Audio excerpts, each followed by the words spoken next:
the game changer for me for the entire exam was the faculty support. I was I was sending more than 5 questions a day. You should not take any section lightly. Even if you are good at something, keep practicing so that the flow is maintained. 4 RC passages and 10, 15 CR questions every day. That was my daily practice. I wouldn't sleep without doing it. I think the biggest learning for me was that silly mistakes don't fix themselves. You have to work really hard. So you've got a fantastic lineup here. Quant 85th percentile, verbal 96th percentile, and data insight 90th percentile. So was this always this that you were better at verbal than quant, or it actually improved, or how was it to start with, pre GMAT preparation? What were your challenging areas, or were all of them your challenging areas? I think I was struggling with all the 3 sections. Um, Quant, I was not, concepts were not really a problem. It Hmm. was always silly mistakes, focus, or uh, concepts in a few topics. For verbal, I was really struggling. I think the score should have been the opposite. Because all this while, I think that I've done more than 500 questions of RC, and I just could not get it right. I Right. would not go beyond an accuracy of 70%. So I Okay. was struggling so much in RC. CR was okay. I would understand the question once I would see the answer. But again, I think practice fixed CR for me, and it improved so much that a few days before the exam, when I was doing the questions, I wouldn't even have to read all the 5 options. I'd just see the answer and I'd mark it. I mean, it just got so much better with for me, especially for CR. Right. And For da- for sorry. DI, yes, For data insights, only DS was a problem. you're right. Um, and I think it eventually got fixed when I practiced a lot. I thought that I wouldn't need a lot of practice in the other part, 2-part analysis, MSR, etc. But I was wrong. I actually wrote 2 attempts, one in June on 28th, and the other in a month's time. Right. So after the first attempt, I realized that I can't take the other bit lightly. Rightly, right. So, how many questions did you get wrong in quant, verbal, and DI? Do you have any number to it? Yeah, Yesterday, yeah. yeah, I got 5 wrong in quant. I think 4 wrong in verbal and 4 wrong in DI. yeah. That's what it shows here, including DI as well and quant. If you make even 3 or 4 mistakes, the percentile kind of drops. Especially with quant, it is very steep right there, Yeah, right? So that's how I think when you actually mentioned Kine, it should have been opposite. yeah, But you pay a bigger price to make mistake in quant than in verbal or DI, right? In terms of the right. percentile. So, Ishita, please tell me about yourself. What are you currently doing? How did this entire MBA journey come into play? What inspired you to take up this path? Actually, so I already have an MBA. I did an integrated program in management from IIM Indore, which Right, is a BA plus MBA. right, But since it leaves no room for work experience before your MBA, after working for about 3.5 years, I realized that I could benefit from another MBA. right. And I always had a dream of doing an MBA from a top university. Correct. Plus, after working for a bit, I realized that I wanted to specifically work in the luxury segment. So, retail and luxury segment. And for me to be able to excel in that specific niche area, global exposure is going to be very helpful. So I thought I might as well do another MBA, and hence the journey started.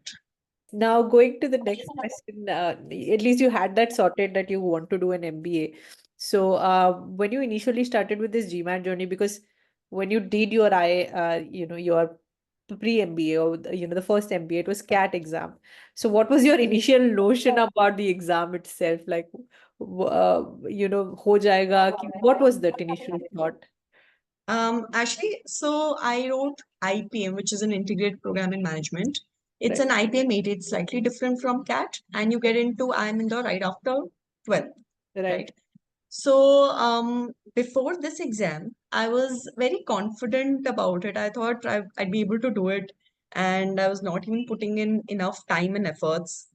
But after 2 months of classes, I wrote my first exam, and I got a score of 550.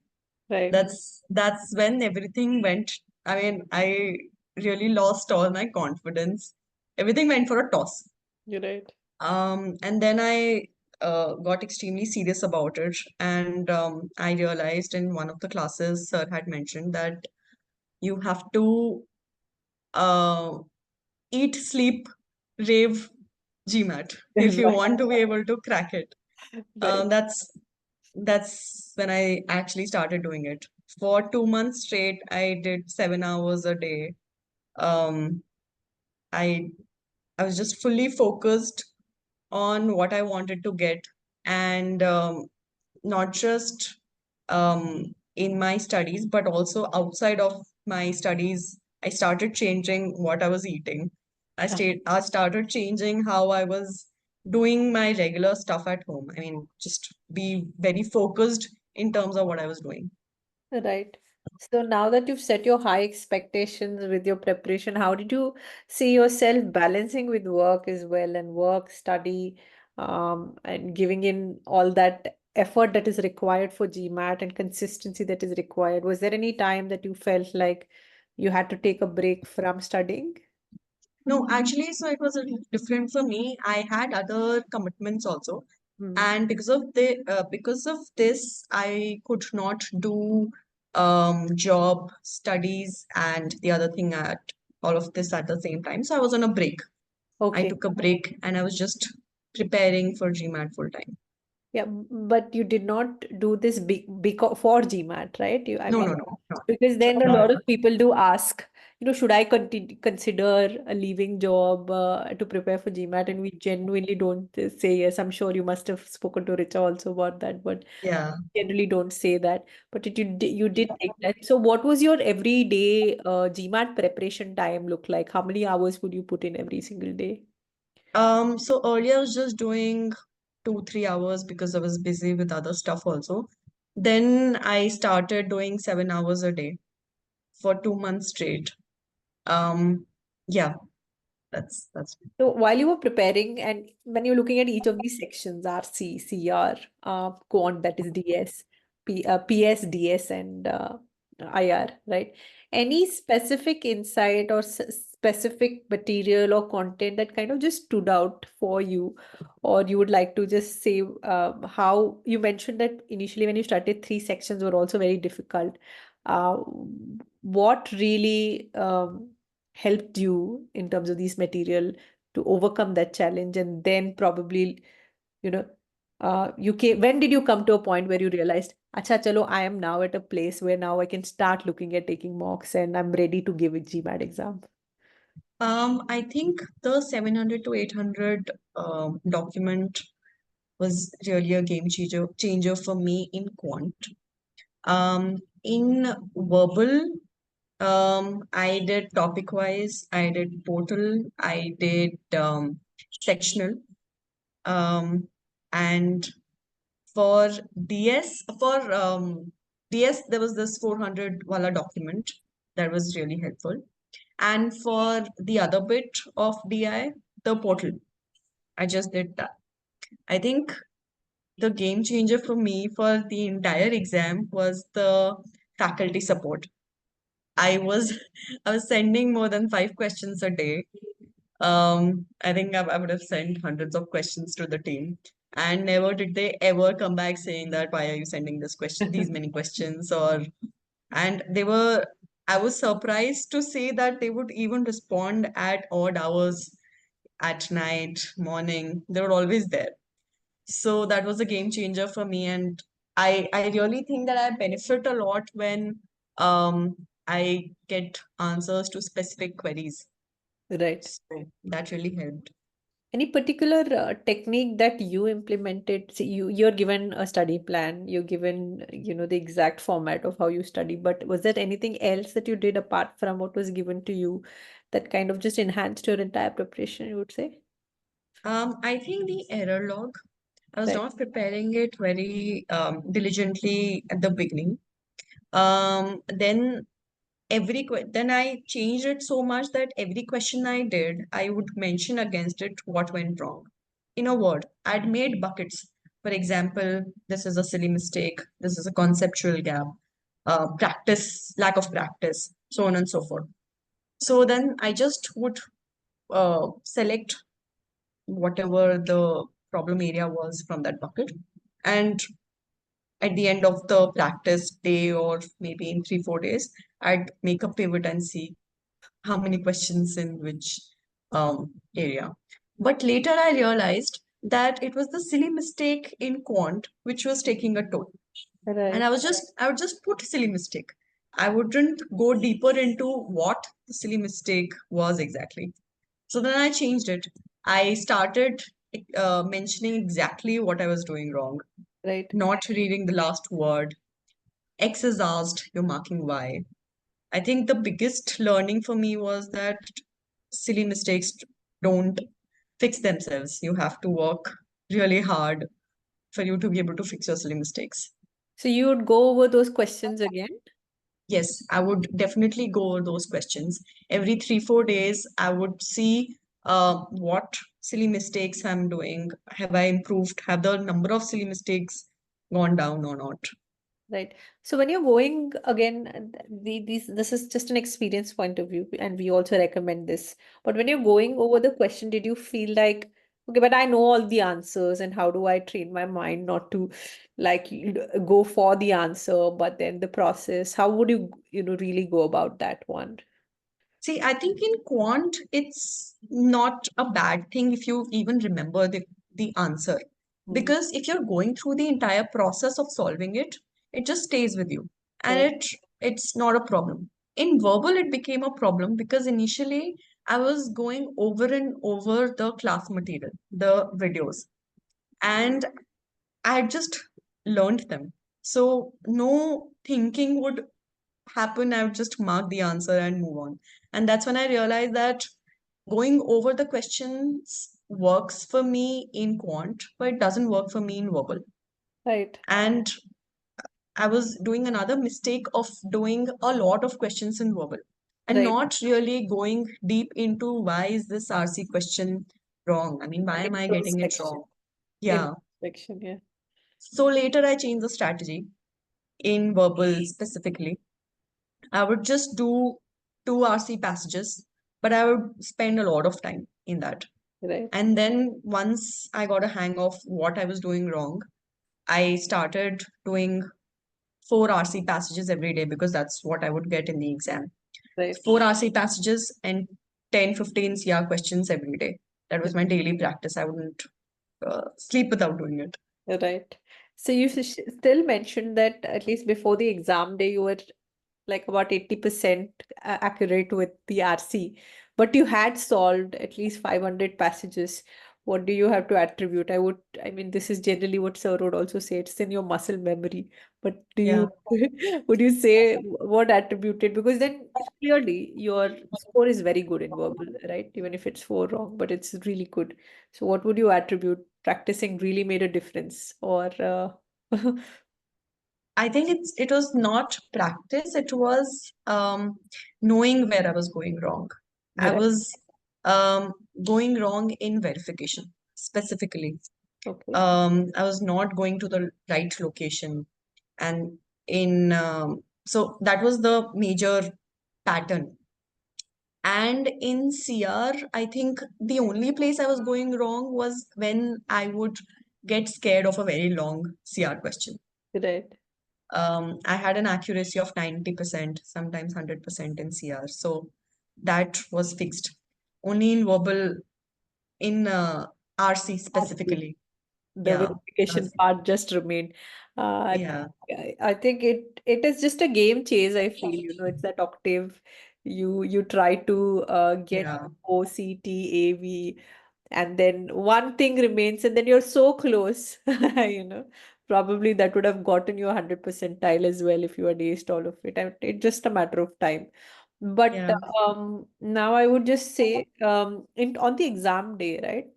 What was your order of the section that you chose, and why did you choose that order It was quant, verbal, and DI. in the section? Um, Yeah, I I chose it this way because I I wanted to take a break before DI. right, So I would and I was very confident in quant. you're right. So I thought I would finish quant first, uh, get a head start, then do verbal, take a break, then do DI. Yeah, Um, After doing quant, things went for a toss. I mean, I realized during the exam only that I've really messed up this section. right, I was really anxious before the exam, and the exam anxiety did get to me. right, And I got a question from normal distribution, and it was not something I had revised a day before the exam. I usually just go over everything a day before the exam. It's a ritual. And that was not a section that I had practiced a lot also. So I panicked a little. And because of that, I think I got that question right. The next question I got wrong. oh, So um, so quant was not my best attempt. But after the section, I realized that I had seen somebody's score report in which one section was pretty bad, but that person had pulled up in the other two sections. right. So it was still a possibility for me to, uh, Pull this out. Yeah, yeah, pull this off. of course. So Yeah. I took three deep breaths and I So, went for it. Yeah. but did you see yourself losing out on time in any of the section, or you just made it through Yeah, in quant, it was a problem because and I don't think it was practice or anything. It just I panicked a little. When that you time? start off, yeah, if you start off on a low note, it just gets to you. I mean, it did get to me in the Right. exam. So just before the exam, what is the kind of revision that you did you go through? Like, did you maintain some notes, like a cheat sheet that you just had to go through all of it, or how did you go about? What's the last minute? A lot of people say, no, I don't even look at any of the mocks for 2, 3 weeks, and some of them are like, no, I'm just relaxing and I'm making sure my sleep is right and all of that. So what was your ritual in terms of that habit, and plus any last minute revision? How did you go about it? So I make shorthand notes. You do. For every section, there's a note. If there's a silly mistake I do in a specific section, I write it down. For example, in uh, in percentages, I tend to I tend to mess up in increased by 75% or increased to 75%. 75. Oh, right, yeah, by Yeah. correct, yeah. So that was a specific question, a specific mistake that I would repeat. So I'd write it down. And shorthand notes on the formulae, if at all. Statistics, main mode, median formulae, um, silly mistakes, and just in RC, I mentioned that you have to verify. And if you're just not sure about anything, eliminate. Don't forget to eliminate. Just these things. In quant, yes, it's a little bit more elaborate because it's a longer shorthand note summary. Yeah, so that was it. And last day, I just go through all of my notes at once, wrap everything up basically, Right. and then go for the exam. So this clearly is not like it's an exam which really requires so much of depth in terms of even preparation. Look at how, how much of time you've given in making that shorthand notes, to then studying those material twice, going over the videos and materials twice, going through those error logs and going through that question. truly for someone to start out, it's not like, okay, I'll do it once and get over. I mean, for you to get that score, this is the amount of practice, time, and effort that you have to put, and you have really shown that. So, if you have to summarize, right, what is the do's and the don'ts for any aspirant who is starting now? What would you say? I think a key takeaway from my journey is that you silly mistakes don't fix themselves. You have to work really hard to get them right. Second is that you have to be extremely consistent with your prep. If you drop the ball for a few days, then you'll have to spend a lot of time in getting back on track. Um, and I did do that. I did not study for a few days after my first attempt. And then it took me a lot of time to just get things going again. Um, Third is that you should not take any section lightly. Even if you are good at something, keep practicing so that the flow is maintained. And Yeah. I would say fourth is don't be afraid to ask any questions because Yes, we give it to you. absolutely. Yes, don't be afraid. Just be there. We have an extremely, well, in fact, in terms of even the faculty's credibility as well, a well credible faculty as well, who's there to support all the time. Thank you so much for sharing this. It has been insightful and really, really thank that your score report came through. Now it's just a matter of time. Choice of your school. It's just on the round, around the corner. And here's wishing you all the very best. Thank you so much for choosing top 1% in this, part of your journey. Thank you for trusting Sandeep as your mentor and for having all of us in through your preparation, especially Richa as your accountability partner, right? In helping sharing whatever that you had any concern around. And I would just end this note by congratulating and thanking you for joining me. Thank you so much. Thank you. Bye bye. Take care. You too.